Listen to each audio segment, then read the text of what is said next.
¿Cómo están? En el tema que vamos a tratar de trabajar ahora, vemos las consecuencias de la crisis del siglo IV, producto de todo este proceso de desintegración, desarticulación, desestructuración de la polis, principalmente producto de las guerras que se han desarrollado desde el periodo del inicio de la guerra del Peloponeso, pasando por las guerras de Corinto y otros conflictos que van a estar presentes a lo largo del siglo IV y que demuestran que la guerra se vuelve como un elemento endémico y que a través del mismo, cada vez que el tiempo avanza, se hace más difícil para las polis helenas la posibilidad de construir un proyecto hegemónico que las aglutine. En este sentido, es importante marcar que si el siglo V pudiera ser definido como un siglo en donde el pensamiento político se trasluce, se constituye a través de una práctica performativa, es decir, se hace, se materializa a través de un conjunto de instituciones que conforman la vida pública, es decir, la política se hace en el gimnasio, en el ágora, en la asamblea, se presenta de forma mediada a través del teatro de forma discursiva. En el siglo IV, producto de ese proceso y de ese agotamiento, lo que uno puede advertir es que comienza a desarrollarse una reflexión intelectual desde diferentes corrientes y diferentes enfoques para pensar la situación de lo que ha acontecido al mundo griego. Por un lado, desde el punto de vista de los historiadores, claramente primero Tucídides con su gran obra inconclusa sobre la guerra del Peloponeso, y luego Jenofonte con una variedad de obras que se articulan entre sí, podemos ver que estos historiadores atenienses están realizando una reflexión no solo sobre el primero sobre la guerra del Peloponeso y el segundo sobre el final de la guerra del Peloponeso y todas las consecuencias que se derivan de estas, sino también del alcance político que ha tenido Atenas en el siglo V y de la implicancia que ha tenido esta. El pensamiento principalmente de Tucídides, mientras va recorriendo esta obra, va discutiendo un elemento que es nodal en la historia del mundo griego. Es la cuestión de cómo un conjunto de entidades políticas autónomas y dispersas pueden buscar algún tipo de articulación y cuál es el límite de esa articulación. ¿No es cierto? Es decir, la discusión sobre la argé ateniense, sobre el kratos ateniense y sobre esto que hemos traducido como el imperialismo ateniense. Entonces, esto es un elemento central. La experiencia política de Atenas vinculada al imperialismo y a la democracia radical, es decir, el imperialismo como producto de haber construido una polis que incorporó a sectores sociales que naturalmente, para muchos de estos intelectuales no debían ser parte, organiza y articula de alguna manera el debate frente a la crisis de la polis y las propuestas de salidas. Mientras que en Tucídides y Jenofonte, como historiadores, podemos ver un análisis de esto. Tucídides, como ateniense que ha participado en las guerras, analizando el conflicto y las cuestiones en torno al uso del poder y las complejidades y las paradojas que éste implica en el caso de Atenas. En la mirada de Jenofonte podemos apreciar un mundo que se está reorganizando, se está desestructurando, pero que también tiene más vínculo con una mirada filolaconia, más cercana al ideal de una organización política más conservadora y cerrada como Esparta y no a ese modelo clásico ateniense. Por otro lado, cumplen un rol central en este proceso de debate la emergencia de figuras como los oradores, Nicias, Lisias, Demóstenes e Isócrates, entre otros, pero principalmente cobran más relevancia, por supuesto, por el debate que van a llevar adelante hacia el final del periodo de autonomía de las polis, Isócrates y Demóstenes. y Sócrates posee la particularidad de haber transitado prácticamente como intelectual político ateniense casi todo el siglo IV, y por otra parte Demóstenes emerge en ese rol a partir de la presencia y la aparición de Filipo de Macedonia en el mundo helénico. Es decir, el recorrido de Isócrates es mucho más previo, y aquí vemos una gran pregunta frente a la crisis: ¿quién puede llevar adelante un rol hegemónico? En la propuesta de Isócrates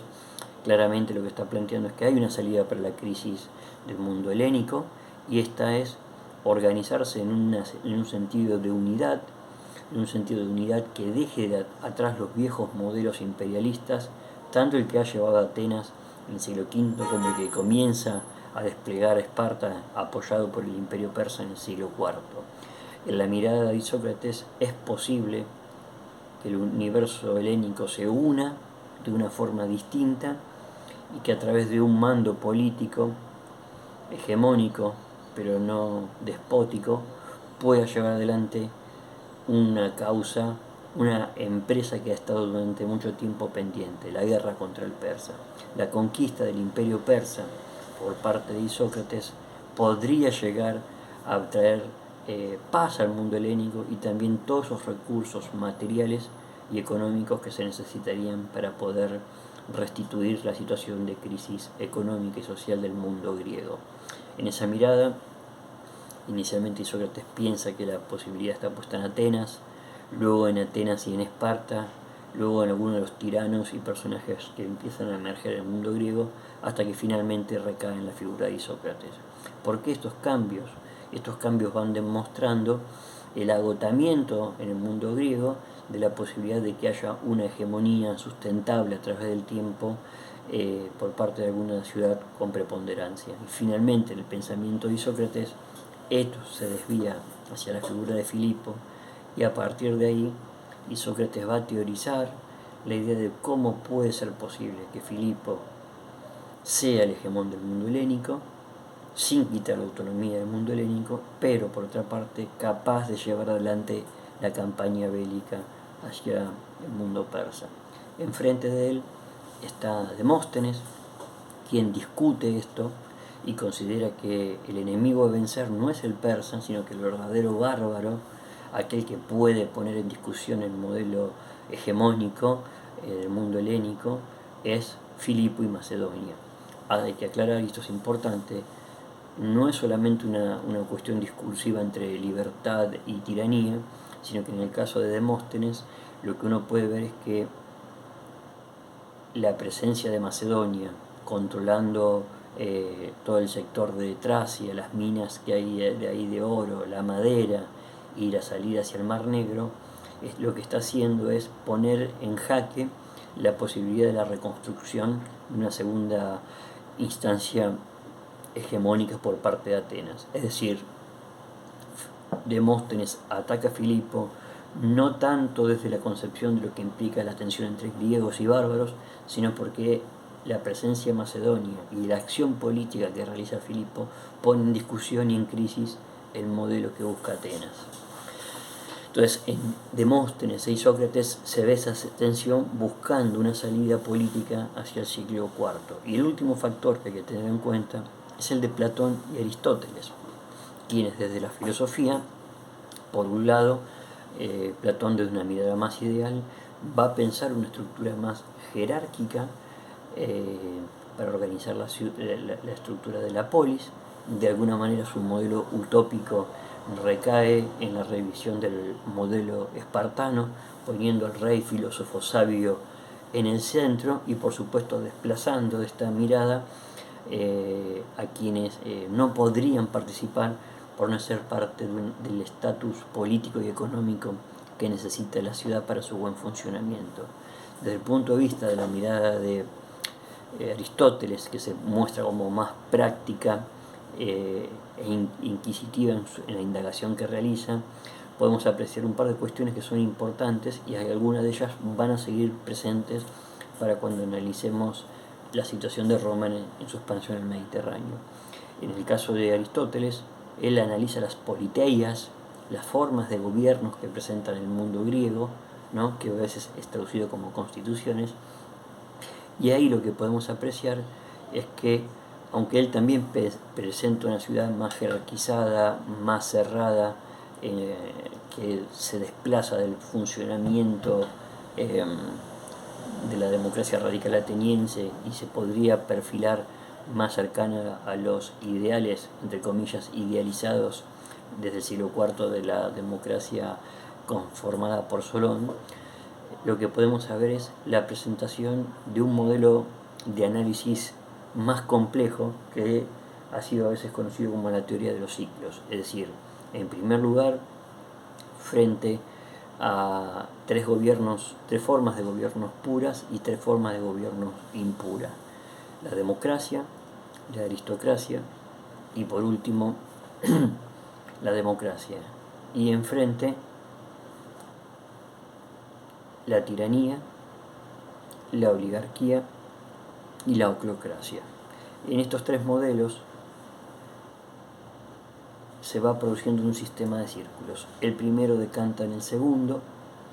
cuando la democracia se vuelve tiranía, es derrotada y se pasa a un circuito aristocrático.